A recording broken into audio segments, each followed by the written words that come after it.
अगर मैं आपसे कहूं कि क्या खान सर से पंगा लेकर फंस चुकी हैं अंजना। अरे वो अंजना जो कि भारत के टीचरों को दो कौड़ी का कहती हैं, आज वही अंजना भारत के ही टीचर से 2 करोड़ मांग रही हैं। क्योंकि अंजना ने जब खान सर के साथ साथ कई सारे टीचरों पर और केस कर दिया था, तो उसके बाद खान सर और अभिनय मैथ्स आते हैं सामने और कहते हैं कि अब ये कानूनी कार्रवाई डायरेक्ट कोर्ट में ही लड़ी जाएगी, क्योंकि हमने तो जो कहा उसके ऊपर तुमने केस कर दिया, लेकिन तुमने जो कहा था उसके ऊपर हम क्या करेंगे। सवाल ये उठता है कि क्या यहाँ पर अंजना को जो भारत के टीचर्स हैं वो फंसा सकते हैं कि नहीं। आइए देखते हैं कि आखिरकार पूरा का पूरा ये सिलसिला कहाँ तक जा रहा है। यार देखो, यहाँ पर काफी सारे लोग ट्विटर पर डाल रहे हैं कि एक टीवी एंकर जो कि पहले भारत के टीचर को 2 कौड़ी का बोलती हैं, और जब वही टीचर आकर उनको कुछ बोलते हैं तो वो 2 करोड़ का हर्जाना लगा देती हैं। और इसी तरीके से तमाम बातें लोग इस तरीके से ट्विटर पर लिखकर डाल रहे हैं, और ये बात अब कोर्ट तक जा चुकी है। क्योंकि यहाँ पर कहा गया है कि इन लोगों ने जो बोला है इनके बारे में, वो सारी चीज़ें यूट्यूब और ट्विटर, इंस्टाग्राम, फेसबुक से डिलीट कराई जाए, और उसी के ही साथ साथ 2 करोड़ रुपए हर्जाना भी दिया जाए। मतलब इन लोगों ने इनको बोल दिया तो इनको दिक्कत है, इन्होंने जो भारत के टीचरों को बोला तब नहीं दिक्कत है किसी को। चलिए आइए देखते हैं। भैया हम भी नाम नहीं लेंगे, नहीं तो 2 करोड़ रुपया हमसे हर्जाना मांग लिए, जगह है ही नहीं, घर द्वार बेचना पड़ेगा। लेकिन बहरहाल अगर आप देखोगे तो यहाँ पर अभिनय मैथ्स लिखते हैं ट्विटर पर, अंजना ने हमारे विरुद्ध मानहानि का दावा दायर किया है, 2 करोड़ का हर्जाना, सब कुछ दो ही, मतलब पहले 2 कौड़ी का कहती हैं, फिर 2 करोड़ रुपए मांगती हैं। सोचकर देख लीजिए। फिर यह उनका वैधानिक अधिकार है और हम उनका सम्मान करते हैं, उसी प्रकार हमें भी अपने पक्ष, अपनी प्रतिष्ठा और अपने अधिकारों की रक्षा का पूरा अधिकार है। हमारे पास भी तथ्य हैं, और अब जो टीचर्स हैं वो अपने तथ्य ले जाकर कोर्ट के अंदर रखेंगे, और तब वहां पर रियल फाइटिंग चालू होगी। वहां पर फिर अंजना अपना तथ्य रखेंगी और टीचर्स अपना तथ्य रखेंगे। यार देखो, मेन चीज है ना कि अगर कोई भी कुछ बनता है तो वो टीचर की ही देन है कि वो कुछ बना है। चाहे वो डॉक्टर बने, हर जगह आपको कोई ना कोई गुरु काम आएगा ही, और वो गुरु ही टीचर आपका कहलाता है। अगर आज अंजना ओम कश्यप एंकर हैं तो उनको भी कोई ना कोई सिखाया ही होगा, तो वो भी उनका टीचर है। तो इन्होंने जब 2 कौड़ी का टीचर को कहा ना, तो केवल और केवल इन टीचरों की बदनामी नहीं की, बल्कि अपने भी टीचर की बदनामी कर दी जो इनको कुछ सिखाया होगा। और तमाम और टीचर हैं उनकी भी बदनामी कर दी, जो किसी को कुछ सिखा करके दरोगा, एसपी, आईएएस, आईपीएस कुछ ना कुछ बनाया करते हैं। पहले यही जो कोचिंग्स ऑफलाइन चलती थी उनकी फीस 1.5 लाख रुपए, 50, 1 लाख रुपए इस तरीके से रहा करती थी। आज वही यूट्यूब पर टीचर्स आकर 500 रुपए, 100 रुपए, 200 रुपए, हाँ ये माना कि वो भी करोड़ों रुपए कमा चुके हैं, लेकिन उनकी वजह से आपको 100 रुपए में अगर पूरा कोर्स मिल जा रहा है तो क्या कोई दिक्कत है। कुछ लोग कहते हैं कि खान सर अरे बहुत चालाक है, वो 1 लाख लोगों से, 1 मिलियन लोगों से कोर्स खरीदवा लेते हैं और कहते हैं कि हमने केवल 100 रुपए का ही कोर्स बेचा है, बल्कि वो 100 करोड़ में पहुंच जाता है। हाँ माना खान सर आपके 100 करोड़ रुपए, 50 करोड़ रुपए कमा लेते होंगे, लेकिन आपको क्या बदले में मिला? आपको बदले में पूरा का पूरा कोर्स मिला कि नहीं? आखिरकार वही कोर्स जाते लाखों में करते तब आपको संतुष्टि रहती। यहां पर आदमी दूसरा कितना कमा रहा ना वो नहीं देखा जाता किसी से, वो कितना दे दिया वो आदमी कोई नहीं देख रहा। आज खान सर के हॉस्पिटल को भी सील करने की बात उठ चुकी है, क्या आपको पता है? सोच कर देखिए। मतलब अगर कोई आदमी एमआरआई की मशीन जो 40-40, 50-50 करोड़ जर्मनी से मंगाया हो, करोड़ों रुपए खर्च किया हो एक अस्पताल के अंदर, 100 करोड़ से भी ज्यादा, ताकि गरीब लोगों को मदद मिल सके, आज उसी को ही उल्टा फंसा करके उसके हॉस्पिटल को सील किया जाए, उसके कोचिंग को सील किया जाए, ये कुछ ठीक नहीं लग रहा। बाकी आप क्या कहना चाहते हो इन सब मुद्दों पर? मतलब किस तरीके से गोल करके फंसा दिया गया। एक समय था जब यहाँ सिखाया जा रहा था कि जो भारत है उसकी 2025 से 26 में 7.7 की ग्रोथ है। फिर भारत के बाद अमेरिका का नाम लिया गया कि अमेरिका का 2.1 का ग्रोथ रेट है, चाइना का 5 का है, जर्मनी का 0.2 का है, जापान का 1.1, ब्रिटेन का 1.3 का है। फिर ये अंजना ओम कश्यप हैं जो बता रही हैं ये सारी चीज़ें।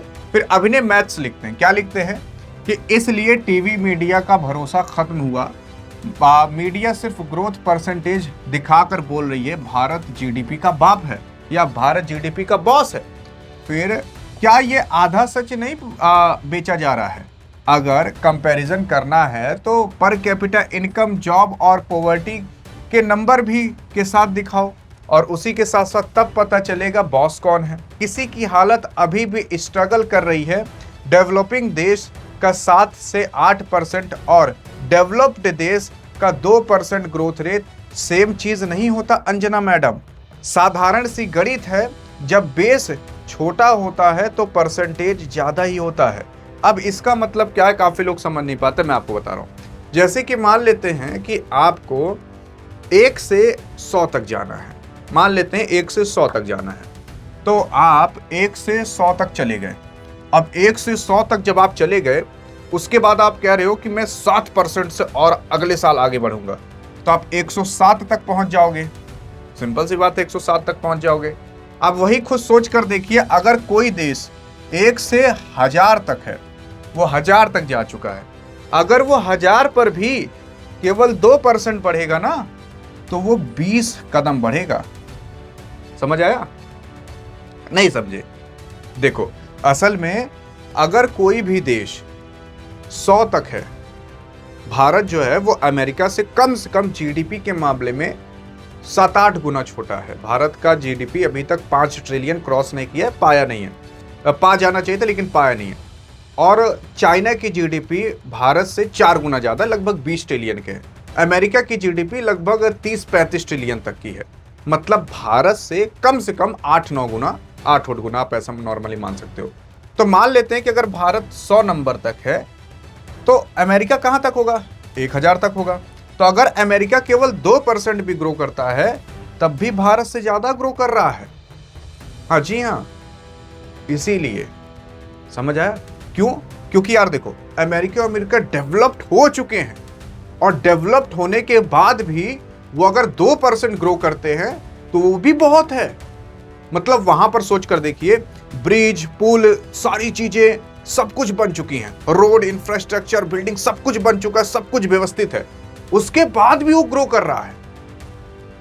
मतलब आप करोड़पति बन गए और आप उसके बाद भी अगर केवल 2% भी कमा लेते हो तो भी वो जानते हो 2 लाख होगा। और अगर कोई 1 लाख रुपए पर है, वो अगर 2% कमाता है तो उसका 2,000 होगा, या 7% कमाता है तो उसका केवल 7,000 होगा। अब सोचो कौन ज्यादा कमा रहा है? अभी भी अमेरिका ही ज्यादा कमा रहा है। भले 2% कमाया, वो 2 लाख कमाया, और अगर आप 1 लाख पर हो, आप 7%, 8% भी, तब आप 7-8 हजार कमाओगे। समझ आया? मेन चीज ये है। हाँ, बहरहाल अगर इंडिया 7-8% से ग्रो कर रहा है तो वो अच्छी बात है, लेकिन ये ग्रोथ रेट काफी नहीं है और हल्का सा होना चाहिए। और जो कंपैरिजन गलत दिखाया जाता है, वो ये सारी चीजें दिखाई जाए कि भारत के अंदर कितने गरीब लोग हैं तो अमेरिका के अंदर कितने गरीब लोग हैं, चाइना के अंदर। अब काफी लोग कहेंगे अरे भारत की आबादी इतनी ज्यादा है। भारत की आबादी इतनी ज्यादा है तो क्या चाइना की नहीं है? चाइना भी भारत के साथ ही ग्रो हुआ था। आज चाइना 20 ट्रिलियन पर है, हम 5 ट्रिलियन भी नहीं डाक पा रहे। ये सब किस वजह से होता है? ये सब होता है नेताओं की वजह से, करप्शन की वजह से। और जब तक ये सारी चीजें नहीं खत्म की जाएंगी तब तक ये चीज सुधरने वाला नहीं है। बल्कि भारत के पास और भी ज्यादा इंफ्रास्ट्रक्चर और बाकी तमाम चीजें थी, चाइना के पास उतना नहीं था। चाइना भारत से भी ज्यादा गिरा हुआ था, लेकिन आज वो कर लिया। आज ये देखो शिक्षकों को किस तरीके से फंसा दिया गया है। कम से कम 8 यूट्यूब चैनल पर मानहानि का केस दर्ज कराया गया है। खान सर वैसे भी अपने ही केस में फंसे हुए थे, एक और केस में फंस चुके हैं। खान सर का नाम फैजल खान है, ये तो कंफर्म हो गया, क्योंकि जब FIR होगा या तमाम चीज़ें होंगी तो वहाँ नाम दर्ज हुआ होगा, तो फैजल खान है। ये बंदा जो पहले खान सर के नाम से बेचारा जाना जाता था, आज वही फैजल खान के नाम से जाना जा रहा है। आज इसको हिंदू मुस्लिम कर दिया जा रहा है। आज लोग भूल गए कि उन्हीं के ही बच्चे इनकी वीडियो देखकर पढ़ा करते थे। तब लोग खान सर अरे कितने अच्छे हैं लोग चिल्लाया करते थे। आज यही फैजल खान हो गया, जैसे पाकिस्तानी या बांग्लादेश का हो गया। मतलब सोच कर देख लीजिए आदमी, मतलब इस बंदे के अंदर जैसे कोई कमी नहीं थी। आदमी जानता भी नहीं था शुरुआत में, खान सर अगर नाम ना होता ना तो आदमी जान नहीं पाता कि ये बंदा मुसलमान है, नहीं जान पाता। आज इस बंदे ने कितने हजारों परिवार को खुश किया होगा, कितने हजारों परिवार के अंदर इस बंदे की वजह से नौकरियां गई होंगी, वो आदमी भूल गया। हॉस्पिटल्स बनवाए 50-50 रुपए में दवाइयां, यहां आज जाओ किसी अस्पताल के अंदर 5,000 रुपए की दवाई, यहां 50 रुपए का टेस्ट हो जा रहा सब कुछ। ये आदमी भूल गया। और क्या करे एक आदमी। मैं आपको रियल बताऊं ना, इस धरती पर अगर मर्द पैदा ही हुआ है तो केवल कटने और मरने के लिए हुआ है, कि रगड़ता रहे फिर भी अंत में फंस ही जाता है। तो इनके ऊपर भी हो चुका है। फिर उसके बाद अभिनय शर्मा, जो अभिनय मैथ्स के नाम से जाने जाते हैं, उनके भी ऊपर हुआ है। फिर बबीता त्यागी के ऊपर हुआ है। फिर उसके बाद अरविंद, जो नैया पार वाला यूट्यूब चैनल है, उनके ऊपर भी हुआ है। फिर मनीष यादव के ऊपर हुआ है। आई थिंक इनका ट्विटर, इनका एक्स अकाउंट था, उसके ऊपर हुआ है। तो इन लोग की सारी वीडियो डिलीट करवाई जाएंगी। वीडियो वो जिस पर अंजना ओम कश्यप के बारे में बात हुई होगी। और फिर उसके बाद 2 करोड़ का हर्जाना भी मांगा गया है। और ऐसे एक और यूट्यूब चैनल है 4 PM करके, उसके भी ऊपर किया गया है कुछ ऐसा ही केस। अब देखो अंजना मैडम, आपके बारे में हमने कुछ नहीं कहा है, हमने केवल इन्हीं लोग के बारे में बताया है। तो हमारे पास 2 करोड़ नहीं, कृपया करके हमारे ऊपर न ठोकिएगा। बाकी आप किसको सपोर्ट करोगे आप बताइएगा। हाँ, अगर अधिक जानकारी चाहिए आपको तो डियर गुरु नाम से व्हाट्सएप चैनल बना दिया गया है, डिस्क्रिप्शन और पिन कमेंट मिल जाएगा। देश दुनिया की सारी जानकारियाँ आपको यहाँ पर व्यवस्थित मिलते रहेंगी। आप सोचोगे आप कितना पैसा लोगे, तो फ्री ऑफ कॉस्ट है, कोई पैसा नहीं चार्ज किया जाएगा। बस डिस्क्रिप्शन में लिंक है, लिंक पर क्लिक करके या कमेंट में जाकर वहाँ पर लिंक मिल जाएगा, क्लिक करके आप यहाँ पर आकर फॉलो चैनल कर सकते हो। अब देखो खान उन सर कहाँ ही ज्ञान दे पाएंगे, अब FIR कहीं जेल ना हो जाए, तो कम से कम आप हमसे ही जुड़ जाओ, सारी जानकारी आपको मिल जाएंगी। अधिक जानकारी चाहिए इस वीडियो में मिलते हैं, तब तक के लिए जय हिंद जय भारत।